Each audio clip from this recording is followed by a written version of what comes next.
Guys first of all തന്നെ thank you so much for the 100 sub. അപ്പോൾ നിങ്ങൾ കാണിച്ച സ്നേഹത്തിനും എന്താ പറയുക ഒരുപാട് നന്ദി. Keep supporting me guys. അപ്പോൾ ഇവിടെ നമ്മൾ കഴിഞ്ഞ വീഡിയോയിൽ ഒരു ആക്രൂസിയുടെ കാര്യം പറഞ്ഞായിരുന്നു. അപ്പോൾ ഇവിടുത്തെ ഒരു സിറ്റുവേഷൻ കാണിച്ചു തരാം ഗൈസ്. ഈ റിഫ്ലെക്സ് അതുപോലെ ഈ സ്ക്വയർ ട്രാൻസ്ഫർ എങ്ങനെ ഉണ്ടായിരുന്നു കമൻറ്റ് ചെയ്യണം ഗൈസ്. എൻ്റെ HP 1 HP ആണ്. ഇവിടെ എൻ്റെ എയിം ആക്യുറേറ്റ് അല്ലെങ്കിൽ ഗൈസ് ഞാൻ എന്തായാലും ഇവിടെ പടായാനെ.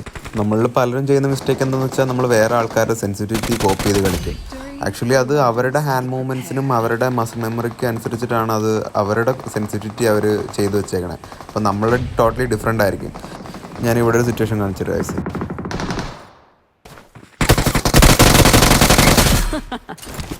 ഇപ്പം ഇതൊരു സ്ട്രീമറാണെന്ന് തോന്നുന്നു. ശ്വേതായിസ് ലൈവ് എന്നൊക്കെ ഇട്ടിട്ടുണ്ട്. ഞാൻ യൂട്യൂബിൽ പോയി നോക്കിയപ്പോൾ ആൾ പക്ഷേ ലൈവ് ഒന്നും അല്ലായിരുന്നു യൂട്യൂബിൽ പോയി നോക്കിയപ്പം. ഗൈസ് ഇപ്പോൾ അവിടെ നോ ഫുട്ടിലാണ് ആ പുള്ളിക്കാരത്തി ഇരുന്നതെങ്കിലും എനിക്ക് ഈസി ആയിട്ട് അടിക്കാൻ പറ്റി തിരിച്ച് റീഫ്ലെക്സ് ഇട്ടുകൊണ്ട്. എൻ്റെ സെൻസിറ്റിവിറ്റി അവിടെ ആക്യുറേറ്റ് ആയ കാരണമാണ് എനിക്ക് അവിടെ തിരിച്ച് റീഫ്ലെക്സ് ഇട്ട് അടിക്കാൻ പറ്റിയതും. അപ്പോൾ ഗൈസ് നിങ്ങളെപ്പോഴും നിങ്ങളുടേതായിട്ടുള്ളൊരു സെൻസിറ്റിവിറ്റി ബിൽഡ് ചെയ്യാൻ നോക്കുക. അപ്പോൾ അതിന്ന് അത് കളിച്ച് യൂസ്ഡ് ആയിട്ട് അത് സെറ്റ് ചെയ്തെടുക്കാൻ നോക്കുക ഗൈസ്. പുള്ളിക്കാരത്തി പിന്നെ പൊങ്ങിയിട്ട് ഒന്നുകൂടെ അടിക്കുന്നുണ്ടേ. അപ്പോൾ നിങ്ങൾ അതുകൂടെ കണ്ടു.